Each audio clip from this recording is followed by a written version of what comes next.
நிச்சயமாக ஆனந்தி. தென்காசி மாவட்டத்தில் அதிகாலை நடைபயிற்சிக்கு சென்ற பெண்ணிடமிருந்து கழுத்தில் அருவாளை வைத்து 10 பவுண்ட் தங்கச்சங்கிலி பறிக்கப்பட்ட வழக்கில் ஒரு 3 பேர் கைது செய்யப்பட்டுள்ளனர். அதாவது தென்காசி மாவட்டம் அழகப்பபுரம் பகுதியைச் சேர்ந்த ராணி என்பவர் தனது உறவினர் பெண்ணான ஒருவருடன் தினமும் அதிகாலை நடைபயிற்சி செல்வதை வழக்கமாக கொண்டிருந்திருக்கிறார்.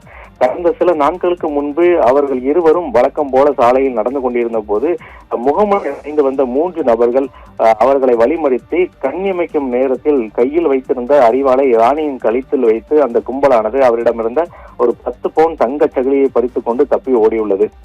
இந்த சம்பவத்தால் அதிர்ந்து போன ராணி உடனடியாக தென்காசி காவல் நிலையத்தில் புகார் அளித்துள்ளார். அந்த புகாரின் அடிப்படையில் காவல்துறையினர் வழக்கு பதிவு செய்து குற்றவாளிகளை தீவிரமாக தேடி வந்தனர். இந்த விசாரணை முடிவில் கணக்கு பிள்ளை வலசை பகுதியைச் சேர்ந்த குணசேகரன், மணிகண்டன், பிரபு மற்றும் 16 வயது சிறுவன் ஆகிய 3 பேர் தான் இந்த வழிப்பறியில் ஈடுபட்ட சம்பவம் என்பது தெரிய வந்துள்ளது.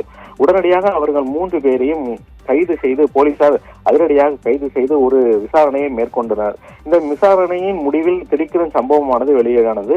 அந்த சம்பவத்தின் அடிப்படையில் பிடிபட்ட நபர்களில் ஒருவர் பாதிக்கப்பட்ட ராணியின் விளைநிலத்தில் உள்ள தென்னை மரங்களில் தேங்காய் பறிக்கும் வேலையை வழக்கமாக செய்து கொண்டிருந்திருக்கிறார். இந்த வேலையின் போதுதான் ராணியின் கழுத்தில் உள்ள செயின் மற்றும் அவர் நடைபயிற்சி செய்வதை வழக்கமாக கொண்டிருந்த பாதை உள்ளிட்டவைகளை தொடர்ந்து நோட்டமிட்டதன் அடிப்படையில் இந்த திட்டத்தை தீட்டி அந்த கொள்ளை சம்பவத்தில் ஈடுபட்டது என்பது தெரிய வந்துள்ளது. காவல்துறையினரும் தீவிர விசாரணையின் அடிப்படையில் விரைந்து செயல்பட்டதன் காரணமாக இந்த 3 நபர்களையும் தற்போது கைது செய்துள்ளனர் என்பதும் குறிப்பிடத்தக்கது.